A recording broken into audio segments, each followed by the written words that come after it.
السلام عليكم ورحمة الله وبركاته. أنا زينب ماضي، وفيديو اليوم راح يكون تجميعة لفيديوهات رسمة رينغوكو اللي رسمناها خلال الخطوات، بالإضافة إلى معلومات وتفاصيل ما ذكرت لكم إياها بالمرات اللي طافت أو بالفيديوهات اللي طافت. بس أكيد قبل لا نبدأ خلونا كلنا نصلي على النبي، اللهم صل على محمد وآل محمد. بسم الله بدينا.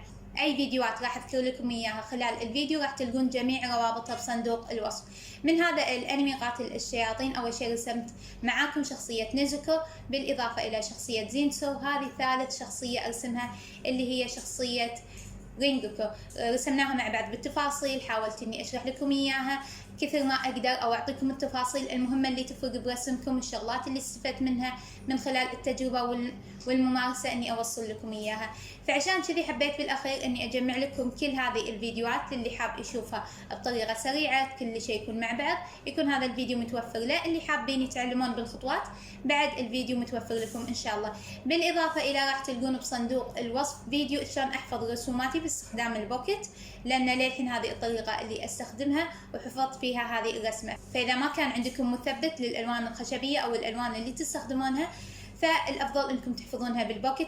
بالنسبة لهذه الرسمة استخدمت لهذه الرسمة كراسة ديرونت اللي هي خاصة بالسكتشات أو المكتوب عليها خاصة للسكتشات، وزن الورقة 165، خالية من الأسيد. تمام، هذه النوعية من الكراسات أو هذه النوعية من كراسة ديرونت أول مرة أجربها. رسمت أو استخدمت قبلها اللي هي بعد من شركة ديرونت، بس اللي يجي عليها صورة فيل، كنت وايد حابتها. وحابة أذكر لكم بس على السريع كم شغلة عن هذه الكراسة للي حاب يشتريها أو اللي حاب يستخدمها أو اللي عنده. تمام، أول شيء الورق مالها يعتبر ناعم، وزن الورقة 165، فيعتبر زين أو حلو.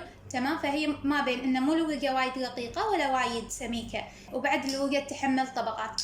بس الشغلة اللي حبيت أقول لكم إياها إن لما خلصت الرسمة بشكل كامل عندي شوية أطراف الورقة اللي هي الجهتين اليمين واليسار، شوية الأطراف انحنت عندي. تمام، فهذا احتمال بسبب الطبقات اللي حطيتها، التفاصيل اللي كانت بالرسمة، فهذا شيء جدا طبيعي شفته بالنسبة لي. تمام، الشغلة بعد اللي حبيت إني أقول لكم إياها الألوان، هي ألوان فابير كاستل بوليخروم. تقريبا 90% من الرسمة استخدمت فيها ألوان فابير كاستل، بالإضافة إلى ألوان فابير كاستل كلاسيك وألوان ديرونت، يعني الرسمة 100% بالألوان الخشبية. تمام، بس استخدمت الألوان الثانية اللي هي من ديرونت وفابير كاستل اللي هي العلبة الحمراء، ألوان البشرة. تمام، فبديت إني ألونها. الشغلة اللي لاحظتها أو اللي ملحوظة اللي حبيت إني أقول لكم إياها في حال كنتوا تواجهونها بالرسم، إن لما أرسم أو إني ألون فرضاً خلينا نقول الشعر باللون الأحمر، لما أخلص الشعر بعد فترة ألقى إن صارت عندي فراغات في أماكن معينة، بدأت تطلع أماكن بيضاء، إن اللون ما يثبت 100% على الورق. للأمانة قبل هالمرة شفت رسامة تتكلم بهذا الموضوع وتقول إن هذا الأمر طبيعي، رجعوا حطوا طبقات ويصير كل شيء تمام، وأحياناً يكون المشكلة من الورق نفسه. بالنسبة لي أنا رديت حطيت طبقات، صراحة شوي كان الموضوع مرهق جدا جدا بالنسبة لي، لأن كل منطقة مثلا نقول البشرة أو الوجه خذت من عندي وقت، خذت من عندي مجهود، حطيت فيها تعبت عليها، فخلاص إني يوم بنتقل حق الشعر ما أبي إن اللون يخف أو اللون يبهت، لا أبي 100% مثل ما أنا حطيته. تمام، فلما مثلا انتقل للشعر أرجع أرسم رينغوكو شكله كذي وايد يخف اللون عندي أو تتغير الألوان. ويمكن بعد أحد الأسباب المدة اللي خذتها الرسمة، فيمكن هذا أحد الأسباب الموجودة. فشو كنت أسوي؟ أرجع أعيد الطبقات، يعني مثلا لما أخلص الوجه والبشرة أرد شوية أعيد على البشرة، لما خلصت الرسمة بشكل كامل رجعت أعيد على البشرة، أحط لها طبقات زيادة، أزيد لها العمق، أشوف وين أنا محتاجة بعد ظلال، وين أحتاج إضافة ألوان أو تدرج. بس للأمانة تعبت حيل وخلاص إن أبي الرسمة تخلص. فشنو سويت؟ هذه التب أو هذه الحركة تقدرون تسوونها. تقريبا خلينا نقول خلصت الرسمة، بس إنه أحتاج إعادة طبقات، أحتاج إني أعيد بعض الدمج، مثلا عندي شوية بالشعر من جهة الأحمر وشوية بالبشرة، فرديت حبرتها بشكل كامل. بغيت إن خلاص إني أبي أشوف الرسمة بشكل كامل شلون تصير، وبعدين أضيف الإضافات اللي أبيها. تمام، فهالمرة استخدمت تكنيك جديد أو تقنية جديدة. للأمانة هذه الشغلة أو التوليفة هذه أنا اللي استخدمتها، اللي هي شنو؟ استخدمت قلم اللي هو من السدلة، قلم حبر جاف أسود اللي بالعادة استخدمه واللي انتم تعرفون دائما أنصحكم فيه، ولكن القلم الحبر يعطيني شوية لمعة. بالإضافة إلى لون من فابير كاستل بوليخروم اللي هو الأسود. إذا حطيت الحبر بروحه راح يعطيني شوية فيه لمعة، تمام. إذا حطيت الأسود أو اللون الخشبي بروحه راح يكون اللون شوية باهت. فشنو كنت أسوي؟ كنت أحدد بالقلم الحبر الجاف، بعدين دايركت أو على طول إني أعيد وراه بلون خشبي أسود عشان يعطيني لون فاحم أو لون أسود فاحم، يعطيني لون قوي واضح بالدرجة اللي أنا أبيها. لأن بسبة عقب ما خلصت الرسمة والطبقات وكل شيء صارت عندي الطبقة الشمعية مالت الألوان، فما كان يمسك فيها أو ما كان يطلع الحبر بروحه حلو ولا اللون الخشبي بروحه حلو، فدمجت ما بينهم. تقدرون أكيد كل واحد وتفضيلاته تستخدمون واحد فيهم، بس أنا حبيت أقول لكم الطريقة اللي أنا استخدمتها أو اللي أنا اتبعتها.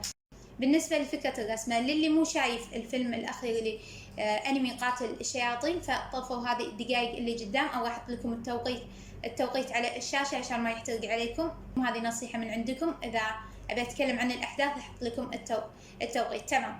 الرسمة اللي كانت ببالي او الفكرة اللي كانت ببالي اني ارسم اول شيء في صورة حق رينغوكو وايد مشهورة، واستخدمت كذا ريفرنس، شفت وايد صور. بما ان رينغوكو باخر الفيلم يموت، صراحة للحين أنا ما شفت الفيلم ولكن عرفت الأحداث اللي راح تصير فيه، فحبيت إنه خلاص إن أمثل فيها إنه لما الإنسان يموت تروح معاه ذكرياته، تروح مع الأحداث اللي يسويها. فشبهتها إنه احترقت مع الذكريات أو راحت مع الذكريات. فعشان كذي يوم رسمت رينغوكو بشكل شبي حطيت إن أجزاء منه داخله بالنار او اجزاء منه محترقه، مثل شويه من البوكس اللي ماسك وياكل فيه، شويه من ملابسه دمج فيها النار. الشعر نفس الشيء.